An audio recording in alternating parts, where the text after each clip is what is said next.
그 아름답다라는 말을 싫어하는 사람은 별로 없을 겁니다. 근데 여러분, 그 아름답다라는 그 말이 무슨 뜻인지 정확히 아시나요? 그 아름답다 그라는 말에 그 의미가 여러 가지 몇 가지 가설이 있어요. 그 중에 제가 제일 마음에 드는 가설은 이 아름이라는 단어가 나라는 뜻이라고 합니다. 그래서 아름답다는 무슨 뜻이냐? 나답다가 아름답다입니다. 정말 아름다운 사람은 누구냐? 나답게 살아가는 사람을 가장 아름다운 사람이다. 진짜 나를 찾아가고 나를 바라보면서 나답게 살아가는 사람이 가장 아름다운 인생이다라고 이야기를 합니다. 그럼 나다운 것은 뭔가? 나답다라는 것은 내가 잘할 때도 나고 내가 못할 때도 나로 인정할 수 있는 사람을 나다운 사람이라고 이야기하는 겁니다. 때로는 우리는 넘어질 때도 있지요. 연약함을 가질 때도 있지요. 그런데 그것을 있는 그대로 바라볼 수 있는 사람, 그것을 도망치지 않고 마주대할 수 있는 사람을 나답게 살아간다라고 이야기합니다. 그래서 내가 넘어지는 이유가 수많은 이유가 있는데 도망치듯이 덮어버리고 넘어지면서도 넘어지는 이유가 뭔지도 몰라 해결하지 못하는 인생이 아니라 이거 해결하면 되겠네, 이렇게 노력하면 되겠네 하면서 하나씩 하나씩 해결을 해 가거나, 혹은 내일로 해결하지 못하는 그 일은 인정할 줄도 아는 인생, 자기 자신을 사랑하는 사람을 보고 가장 아름다운 사람이다라고 이야기하는 것입니다. 성경은 이렇게 아름다운 인생을 살아갈 수 있는 힘이 어디 있느냐? 나답게 나를 바라볼 수 있는 힘이 기도에 있다라고 말씀을 해주고 있습니다. 대표적으로 사도 바울을 생각해 볼 수 있을 겁니다. 사도 바울은 내게 능력 주시는 자에서 내가 모든 걸 할 수 있다는 고백을 가지면서 살아가곤 했습니다. 그런데 우리가 잘 알듯이 사도 바울은 죄인 중에 괴수다라는 그 연약함을 알고 있었어요. 자신을 그대로 바라보는 삶을 살았습니다. 자신을 찌르는, 지금도 찌르고 있는 가시가 있었지만 그것을 위해 간절히 기도도 했지만, 그러나 내 은혜가 내게 족하다라는 그 응답에 자신의 가시를 그대로 인정할 줄도 아는 사람이었습니다. 그런 사도 바울이 말씀하기를 쉬지 말고 기도하라, 범사에 감사하라, 항상 기뻐하라 라고 우리에게 말씀을 가르쳐 주었습니다. 예수님께서도 마지막 그 밤에 마지막으로 제자들에게 하신 말씀이 무엇이었습니까? 기도해야 된다. 기도해야 된다. 꼭 기도해야 된다. 반드시 기도하면서 살아가라 라고 말씀하셨습니다. 그리고 오늘 말씀은 이제 예수님이 18장에서 붙잡히세요. 오늘 말씀이 이 땅에서 예수님이 마지막으로 무엇을 하셨는지를 보여주는 말씀입니다. 예수님이 기도하라 라고 마지막까지 말씀을 하시더니 이 땅에서 마지막으로 하신 일이 무엇이었느냐? 예수님이 이 땅에서 마지막으로 하신 일은 기도하는 일이었습니다. 우리가 예수님의 기도하면 주기도문을 떠올리곤 하는데, 사실은 정확히 이야기하면 주기도문은 예수님이 제자들에게 기도를 이렇게 하는 거야 라고 가르쳐 주신 그런 말씀이었습니다. 예수님의 기도는 아니었죠. 오늘 말씀이 유일하게 성경에서 하나님 아버지께 예수님이 올려드리는 기도가 담겨 있습니다. 짧은 기도들, 짧은 간구들이 성경에 곳곳에 나오긴 했지만 기도문이라고 할 수 있는 말씀은 오늘 말씀이 유일합니다. 마틴 로이드 존슨 목사님이라는 그 20세기 최고의 강해 설교자라는 분이 계세요. 이분이 오늘 그 요한복음 17장을 보고 이런 말씀을 했어요. 세상에서 무슨 일이 있어서 성경이 다 사라져 버렸어요. 다른 말씀이 다 사라져 버려도 요한복음 17장만 있으면 충분히 우리는 복음을 깨달을 수가 있다. 복음을 알 수가 있다. 하나님의 자녀된 삶을 살아갈 수 있다라고 말할 정도로 오늘 말씀이 중요한 말씀입니다. 요한복음 17장 1절부터 5절까지, 17장은 세 부분으로 구분을 할 수가 있는데 1절부터 5절까지는 오늘 우리가 나눌 말씀은 예수님 자신을 위해 드리는 기도의 부분입니다. 6절부터 19절까지는 제자들을 위해서 드리는 기도가 나와요. 그리고 20절부터 26절 마지막까지는 예수님을 통해, 제자들을 통해 이제 하나님의 자녀가 된 사람들, 될 사람들을 위한 기도가 담겨 있습니다. 그러면 예수님이 기도를 처음 하실 때 어떻게 기도하셨는가 한번 보겠습니다. 어떻게 기도를 시작하시는가 우리 1절 말씀부터 한번 먼저 읽어보겠습니다. 예수께서 이 말씀을 하시고 눈을 들어 하늘을 우러러 이르시되 아버지여 때가 이르러 싸우니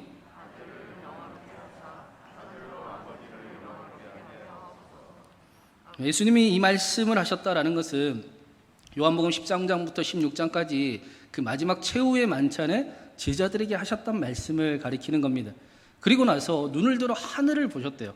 그러니까 예수님이 제자들과 저녁 식사, 마지막 식사를 마치고 겟세마네로 이동을 하셨던 거예요. 때는 캄캄한 밤이었습니다. 그리고 예수님이 처음 기도하실 때 하는 일이 무엇이었느냐? 하늘을 우러러 눈을 들어 하늘을 우러러 보셨다라고 말씀하고 있습니다. 예수님이 캄캄한 밤하늘에 별을 보기 위해 하늘을 보셨겠습니까? 하늘을 올려보셨다라는 것은 하늘에 계신 아버지를 바라보셨다라는 것입니다. 예수님이 기도하기 시작할 때 처음 한 일은 무엇이냐?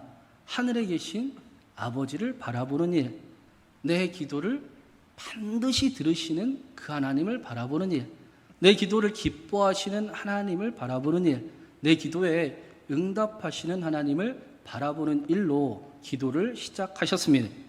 지난주에 말씀을 드린 것처럼 성경이 말씀하는 기도는 어디를 향해 기도하는지를 아는 일이 굉장히 중요합니다. 하나님이 내 기도를 들으시는지 안 들으시는지를 아는 일이 굉장히 중요합니다. 하나님이 내 기도를 어떻게 생각하시는지를 깨달아가는 것이 굉장히 중요합니다. 침묵으로 하든 크게 소리를 내서 하든 멋진 말로 하든 아니면 한마디 말도 못하고 울먹이면서 하나님 앞에 서 있든 그런 것들이 중요한 게 아니라 중요한 것은 무엇이냐? 하나님을 느끼고 하나님의 인도하심을 찾는 것입니다. 그래서 그리스도인들의 기도는 절대로 혼자서 떠들지 않습니다. 여러분 그렇지요? 어디를 향해 기도하는지도 모르고 중언부언하며 내 기도할 일 다 했다라고 이야기하지도 않습니다. 그리스도인들은 사랑하는 하나님이 내 기도를 듣고 계심을 압니다. 아멘 소리를 좀 더 크게 하면 좋겠습니다. 네. 사랑하는 하나님께 하나님 내 기도가 있는데 하나님 어떻게 하면 좋을까요? 라고 물으며 기도합니다. 하나님이 응답하실 것을 알기에 하나님의 음성을 찾고 하나님을 느끼고 하나님의 인도하심을 깨달으려고 애쓰며 기도합니다. 사랑하는 하나님이 반드시 응답하실 것을 알기에 기다릴 힘도 있고 침묵할 능력도 가지고 있습니다. 오히려 그럼에도 불구하고 하나님과 내가 함께 해야지 하면서 기도하는 기도가 그리스도인의 기도인 것입니다. 그렇게 나아갈 때 때로는 필요하면 우리의 삶이 너무나 어지럽고 하나님을 느낄 수가 없는 그런 내 모습이 보이며 청소도 하고 가지치기도 하면서 하나님 앞에 나아가는 기도를 드리는 것입니다. 저는 우리 신광교회가 이런 기도를 드리는 교회가 되기를 간절히 바랍니다. 우리의 자녀들에게 이런 기도를 가르쳐 줄 수 있는 교회가 되기를 간절히 바랍니다. 의인의 기도에 역사하는 힘이 큽니다. 야고보서의 말씀처럼 저와 여러분의 기도에 하나님이 함께 하심이 가득 넘치는 저와 여러분의 삶이 되기를, 그런 기도가 되기를 주님의 이름으로 축원합니다. 또 한 가지 예수님께서 눈을 들어 하나님을 우러러 보셨다라는 것은 예수님은 항상 낮은 자리에 계셨다라는 겁니다. 하나님을 인정하셨다라는 거예요. 하나님 자리를 차지하려고 하나님 기다려보세요. 내가 할 수 있어요. 라는 그런 시원찮은 말을, 그런 마음을 가지지 않으셨다라는 겁니다. 겸손이 언제나 하나님이 도와주셔야 됩니다. 하나님만 하실 수 있습니다. 하나님을 인정하는 기도를 드리셨다라는 겁니다. 그래서 1절에 아버지여 때가 이르러 싸우니 아들을 영화롭게 하사 아들로 아버지를 영화롭게 하게 하옵소서라고 기도를 하셨습니다. 이때는 십자가의 때 마지막 순간을 이야기하는 거죠. 예수님께서 아버지께 아버지요, 이제 진짜 마지막 때가 되었습니다. 제가 영광 받기를 원합니다. 그런데 그 영광은 제가 높아지는 것이 아니라 나를 통해 하나님이 영광 받으시는 겁니다. 나를 통해 영광 받으시는 일이 계속 이루어지기를 원합니다. 그렇게 기도하십니다. 예수님께서 죽은 나사로에게 가실 때도 아들이 영광을 받을 때가 되었다라고 말씀을 하셨습니다.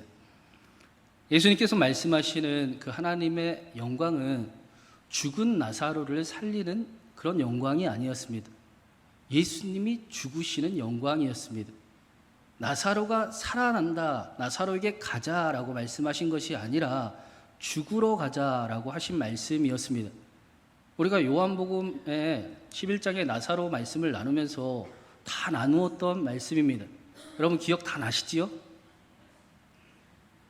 성경은 죽은 나사로가 살아난 일 정도를 가지고 하나님의 영광이라고 말씀하지 않습니다. 나사로가 잔다라고 예수님이 말씀을 하셨습니다. 온 세상을 창조하신 하나님이 기껏 죽은 자를 살리는 일을 보고 하나님의 영광이라고 말씀하지 않습니다. 성경이 말씀하는 영광은 죽은 자도 살리시는 하나님이, 온 세상을 창조하신 하나님이 저와 여러분을 사랑하셔서 저와 여러분을 위해 죽으신 일을 보고 영광이라고 말씀합니다. 지극히 높으신 하나님께서 저와 여러분과 함께하기를 간절히 원하셔서 이 땅에 오신 일을 보고 하나님의 영광이라고 말씀합니다. 하나님의 아들 예수 그리스도께서 우리를 끝까지 사랑하시는 것을 보여주시기 위해 십자가에 달리시고 다 이루었다 하신 그 일을 보고 하나님의 영광이라고 말씀합니다. 하나님의 영광이라는 것은 하나님이 드러나셨다라는 겁니다. 하나님의 하나님다움이, 하나님이 진짜 누구신가가 드러나게 된 일, 그 일을 보고 영광이라고 이야기하는 겁니다. 그래서 사도 바울은 로마서 5장 8절에 우리가 아직 죄인 되었을 때에 그리스도께서 십자가에 달려 죽으심으로 하나님께서 우리에 대한 자기의 사랑을 확증하셨느니라. 하나님의 하나님다움이, 하나님의 영광이 십자가에 나타났다라고 말씀했습니다. 오늘 말씀에서도 예수님께서 이제 십자가의 때가 왔는데 지금 그 일을 끝까지 이루면 좋겠습니다. 끝까지 이룰 수 있게 하나님 도와주십시오라고 기도하고 계시는 겁니다. 하나님 아버지, 이제 정말 때가 이르렀습니다. 나를 통해 하나님이 이루신 일을 이루시면 좋겠습니다. 나를 통해 하나님이 누구신지, 하나님이 정말 어떤 분이신지를 모든 사람이 알게 되기를 바랍니다. 하나님의 사랑을 아는 사람들이 이 땅에 나를 통해 가득하기를 원합니다. 그렇게 기도하시는 겁니다. 그리고 이 일을 보고 또 2절과 3절에서는 이렇게 말씀을 하고 있습니다. 우리 2절과 3절도 한번 같이 읽어보겠습니다. 아버지께서 아들에게 주신 모든 사람에게 영생을 주게 하시려고 만민을 다스리는 권세를 아들에게 주셨음이로소이다. 영생은 곧 유일하신 참 하나님과 그가 보내신 자 예수 그리스도를 아는 것이니이다. 지금 이 말씀은 예수님이 제자들을 향해서 하신 말씀이 아니지요. 예수님이 하나님 앞에 드리는 기도입니다. 이런 기도를 드리시는 거예요. 하나님, 나를 통해 하나님이 누구신지, 하나님의 사랑을 아는 일이 가득 나타나기를 바랍니다. 모든 사람이 이제는 참 하나님을 알고 하나님다움을, 하나님답게 하나님을 믿으며 살아가는 일이, 아는 일이 나타나기를 바랍니다. 그 이유는 이것이 영생이기 때문입니다 라고 기도하십니다. 많은 사람들이 영생을, 성경이 말씀하는 영생을 영원히 사는 것, 죽은 자가 다시 살아나 죽지 않고 끝까지 사는 것, 시간의 무한함을 영생이라고 착각을 하면서 믿습니다. 그래서 문제가 많습니다. 우리 신광교회는 그렇게 믿으시지 않으시지요? 제가 여러 번 설교 때 말씀을 드렸어요. 이렇게만 영생을 이해를 하면 영생은 죽은 후에 얻게 되는 것이지 않습니까? 있을지 없을지도 모르는, 오늘 나를 희생해야 되고 오늘날을 포기해야 돼서 나중에 얻게 될 그 일을 위해 헌신만 강요하는 무거운 짐이 될 뿐입니다. 추상적이고 경험되지 아니하고 아무런 도움도 능력도 되지 않는 영생일 뿐입니다. 그래서 지금의 신앙생활이 마치 오늘을 포기해야 되는 것처럼 여겨지고 신앙생활이 무겁습니다. 지금의 나하고는 아무런 상관이 없이 그렇게 신앙생활을 하는 것 같습니다. 그러나 성경은 절대로 그렇게 말씀하지 않습니다. 여러분, 우리는 시간 역시도 하나님이 창조하셨음을 보았습니다. 여러분, 하나님이 시간을 창조하셨습니까? 안 하셨습니까? 창세기 넷째 날을 보세요. 하나님이 시간을 창조하셨어요. 영생은 시간의 무한성을 이야기하는 것이 아니라 시간의 초월성을 이야기하는 것입니다. 시간의 무한성 안에 갇히신 하나님을 성경이 말씀하지 않고 시간을 넘어서 초월하신 그 하나님을 우리에게 말씀을 합니다. 그 하나님께서 우리와 함께 하신다는 사실을 아는 것, 시간을 초월하여 멀리 계시는 눈에 보이지도 않는 것 같은 그 하나님이 한이 나와 함께 하시는 성령으로 내 안에 계시는 것을 아는 것, 그것을 성경은 영생이라고 말씀합니다. 그분이 그냥 내 안에 계실 뿐 아니라 세상을 만드신 분인데 나를 사랑하사 나를 위해 죽으신 그 영광 받으신 분임을 예수 그리스도를 아는 것을 영생이라고 말씀합니다. 그래서 오늘 말씀 3절에 영생은 곧 유일하신 참 하나님과 그가 보내신 자 예수 그리스도를 아는 것이 영생이니라. 영원하신 하나님과 함께 지금 함께 동행하며 살아가는 삶이 영생이니라.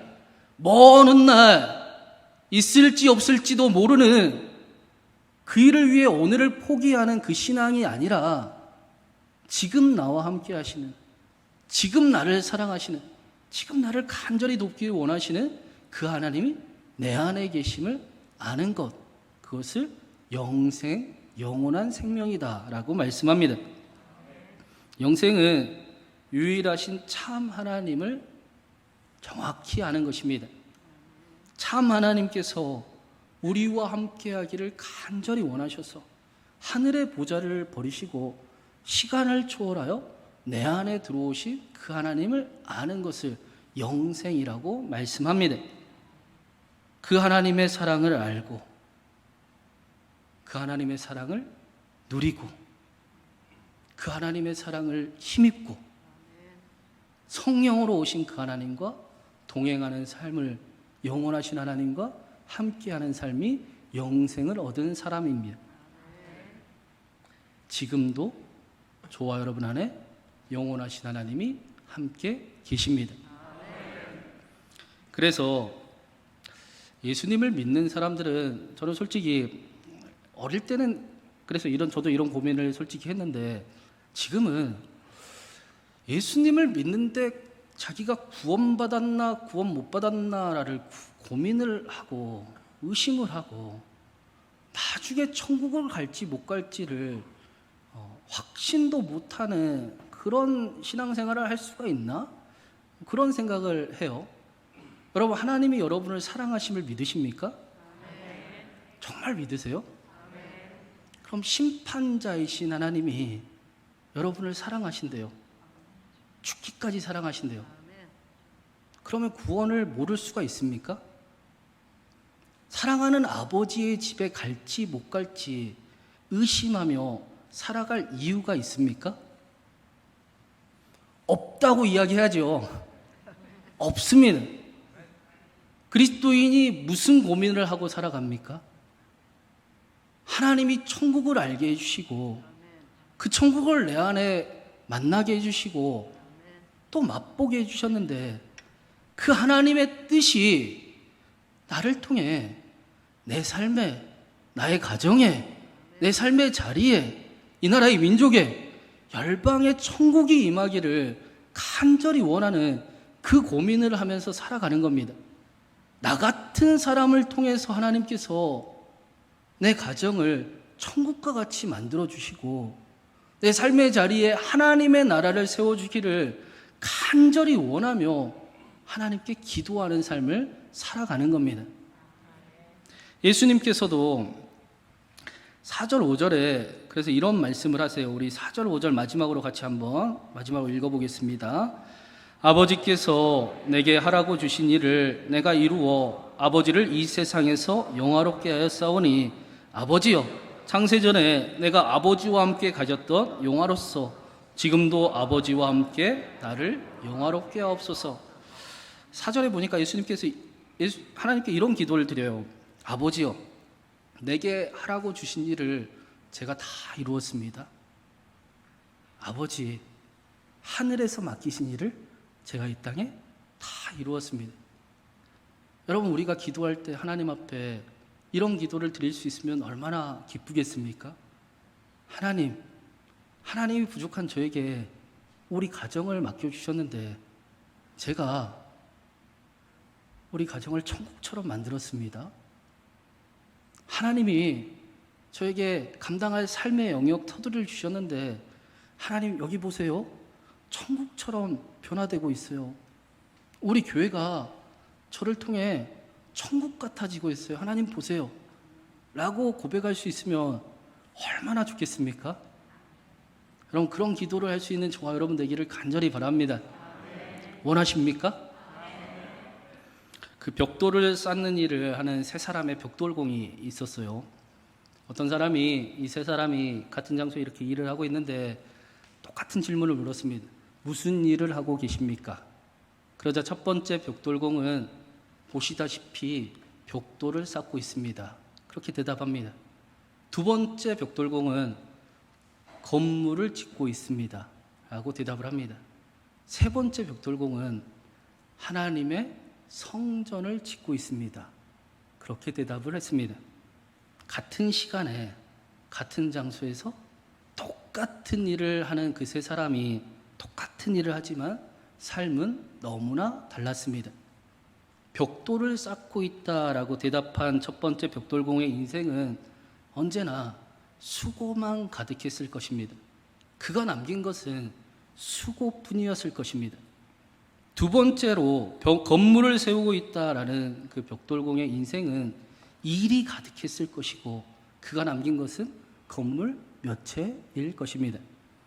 그런데 하나님의 성전을 세운 사람은 그 성전으로 인해 일어날 일을 기대하면서 삶을 살아갑니다. 하나님을 기대합니다. 이 세워질 이 성전에 얼마나 많은 사람이 하나님을 만날까? 하나님을 만나고 얼마나 믿음으로 힘을 얻으며 다시 일어날 힘을 얻으며 살아갈까? 하나님 안에서 얼마나 사랑을 경험하며 살아갈까? 똑같은 일, 똑같은 시간을 했지만 하나님을 아는 사람, 하나님과 함께 인생을 걸어갔던 그 인생은 전혀 다른 삶을, 다른 것을 남기며 살아갔습니다. 그의 인생에는 기쁨이 가득했고 그의 수고는 절대로 수고로 끝이 나지 않았고 그가 남긴 것은 소망과 사랑이었습니다. 하나님을 아는 일이 힘과 소망이 되고 하나님과 함께하는 삶이 능력이 되고 기쁨이 되기 때문입니다. 오늘 말씀에 예수님께서도 4절에서 5절이 끊어지지가 않습니다. 다시 말하면 하나님, 제가 하나님이 맡기신 일 다 이루었습니다라고 기도가 끝나지 않는다라는 겁니다. 예수님이 말씀하시기를 하나님, 제가 하나님이 맡기신 일을 다 이루었습니다. 그런데 지금도 그 일을 또 이루기를 원합니다. 그렇게 기도하고 계십니다. 예수님께서도 내 힘으로 다 이루었다 하지 않으시고 하나님께서 맡기신 일을 하나님이 다 이루게 하셨고 하나님의 도우심으로 이루어졌으니 하나님 앞으로도 지금도 하나님의 함께하심이, 하나님의 도우심이, 하나님을 힘입의 하나님의 그 응답이, 하나님의 함께하심이 여전히 있기를 원합니다라고 예수님이 갈망하셨다라는 것입니다. 예수님의 기도는 하나님을 바라보는 것으로 시작이 되어서 하나님을 인정하고 하나님을 갈망하며 하나님이 안 계시면 안 된다라는 기도로 끝이 났습니다. 왜 그렇습니까? 유일하신 참 하나님을 아는 것이 영생이기 때문입니다. 구원이기 때문입니다.